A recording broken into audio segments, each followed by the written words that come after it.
on va voir notre gamme de tampons qu'on a appelé tampons à combiner, qui sont 5 planches qui permettent de faire des compositions florales en fait. Donc comme on voit ici, apporter des éléments de fleurs autour, il y a plein de façons de les utiliser, on va en voir quelques-unes. Le principe c'est que les planches à l'intérieur, en elles-mêmes, elles se combinent entre elles. Donc par exemple, là on a une couronne avec des feuilles qu'on va pouvoir venir, des feuillages qu'on va pouvoir venir ajouter de chaque côté, et des petites fleurs qu'on va découper, qu'on va venir positionner par-dessus. Là on est plutôt sur des grandes fleurs avec les tiges, les feuilles, on a des grandes fleurs, donc c'est plutôt pour faire des bouquets, des choses un petit peu plus élancées sur des cartes par exemple. Là on est sur le même principe que ça, mais plus feuilles pour l'automne. Ici, comme ceci, sur d'autres grandes feuilles et tiges, on va pouvoir venir tamponner en jouant sur les profondeurs de champ les unes derrière les autres. Et puis on est sur le même principe, mais avec des fleurs un petit peu champêtres, et puis qu'on va venir compléter par la colorisation, par la couleur. Par exemple sur une tige comme ça, on va venir compléter, ajouter les feuilles juste avec des petits compléments de couleur qui apportent une petite touche un petit peu artistique, on va dire, sur le résultat. Je vais vous montrer quelques résultats en fait, et globalement quel est le principe. Il y a, comme je vous disais, plein de façons de les utiliser, donc c'est des choses que vous allez apprendre au fur et à mesure et découvrir au fur et à mesure. Donc voilà, là c'est la planche qu'on a vue avec la grande couronne. Effectivement, on va arriver à pouvoir faire des petites compositions comme ça, et comme vous pouvez le voir, les éléments sont bombés. Donc en fait, vous allez utiliser ces produits-là qui sont sur la dernière page du catalogue, et qui servent à venir arrondir les éléments découpés. Par exemple, je vais prendre une petite fleur découpée, voilà, comme ça. Et du coup, avec ces outils-là, il suffit juste d'arrondir un petit peu.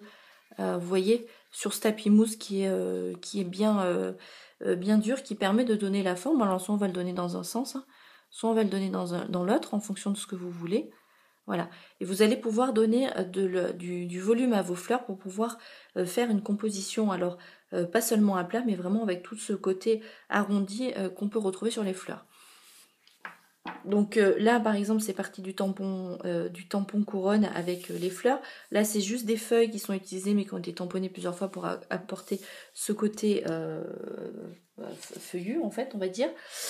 Ici, c'est le même principe utilisé, mais vous voyez, on a à la fois les petites fleurs, il y en a à la fois sur la grande planche, les fleurs comme ça de la taille en dessous, les petites marguerites qui vont venir se mettre aussi. Puis là, par contre, on a utilisé une des couronnes qu'on trouve dans les formes de découpe, dans les dies.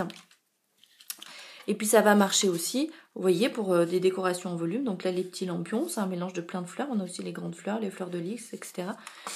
Et là, ce que je vous disais, on est sur des motifs où on va compléter le motif en rajoutant des petites touches de couleur, effectivement, au-delà de la partie qu'on va imprimer. Donc on peut les utiliser vraiment pour les découper, les mettre en valeur, ou effectivement pour venir apporter des profondeurs de champ, des tons sur tons, de la texture florale, et avoir l'impression d'avoir des papiers imprimés, en fait, en utilisant ces tampons-là.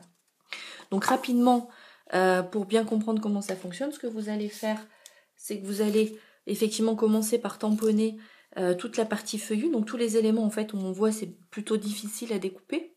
Vous allez les tamponner soit de la même couleur, soit en faisant des profondeurs de champ, en partant par exemple des verts clairs sur le fond jusqu'au vert foncé sur le dessus. Et puis après vos petits éléments découpés, vous allez venir les positionner et composer en fait au gré de vos envies une nouvelle composition. Complétez votre composition florale. Donc là, on est autour des couronnes, par exemple. Hop. Vous allez positionner les éléments au fur et à mesure, les coloriser et voir comment vous voulez composer votre petite couronne, par exemple. C'est une façon de venir faire un élément de composition. Donc, ils sont très pratiques, très passe-partout, du coup, parce que c'est vrai que les fleurs, on en met quand même un petit peu partout. Vous pouvez aussi les découper, par exemple certains vont se prêter avec un petit effet 3D où on va pouvoir découper plusieurs éléments différents, notamment par exemple cette petite fleur. Donc il y a plein de façons de les utiliser, effectivement. Il y a 5 planches, vous avez vu, et avec ça vous pouvez faire toute votre décoration florale de tous vos projets, qu'elle soit discrète, légère en fond, ou qu'elle soit l'objet principal de votre réalisation.